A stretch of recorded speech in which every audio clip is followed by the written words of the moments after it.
The Georgia Tech Archives and Special Collections collects and preserves unique historical materials to inspire new creations, advance knowledge, and encourage innovation in service towards the public interest. The archive serves as the institutional memory of Georgia Tech and strives to acquire, preserve, and promote collections related to Georgia Tech faculty, staff, students, and alumni. We also have non-Georgia Tech collecting areas in our special collections that will be discussed in a later video. These videos will provide an introduction to the Georgia Tech Archives and its resources available online for research and instruction. They will cover the Georgia Tech Archives collecting areas, concepts of archival value, use policies and guidelines, and an explanation of resources available for remote use. What are archives? One of the first things that often comes to mind when people think of archives are dark, empty warehouses storing rows of old, dusty physical materials. While most archives do collect and store physical collections for preservation and security, it is important to know that a tremendous amount of material collected by archives is now born digital or digitized. There will always be physical materials to preserve, but many archives, including Georgia Tech's, are increasingly putting resources towards managing and providing access to digital materials. Archives can refer to both a physical space and the materials inside that space. The Georgia Tech Archives have some collections stored in the library, but most of our collections are located off-site at the Library Service Center we share with Emory University.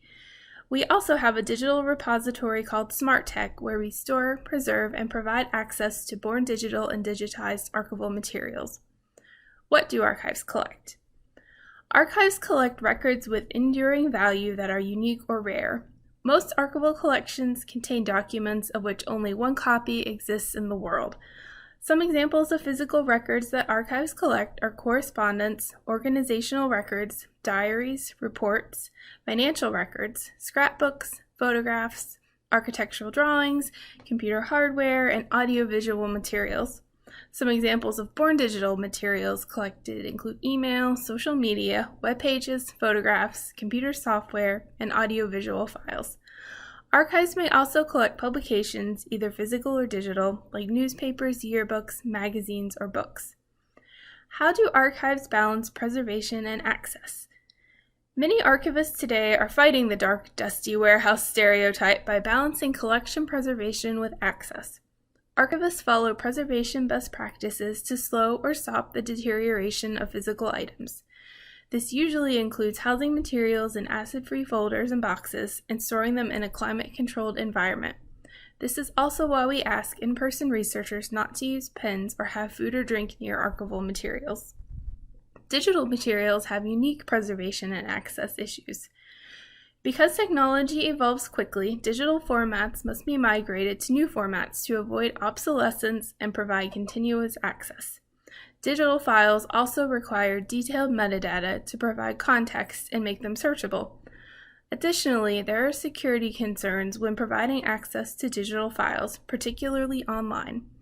Because archival materials are considered authoritative, trustworthy records, archivists must ensure that files cannot be altered, which could render them inaccurate and unreliable. At the same time, archives serve their communities and need to be accessible to the public. This is why archivists create collection descriptions, often called finding aids, and other online projects and tools to allow people to access their collections in person or remotely. Why are archives important?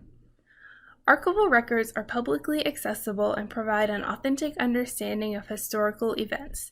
They can be used in public policy decision-making, legal cases, to understand social constructs, and to preserve and document cultural heritage. Ultimately, they protect collective and individual identities while simultaneously drawing people together through shared experiences and empathy.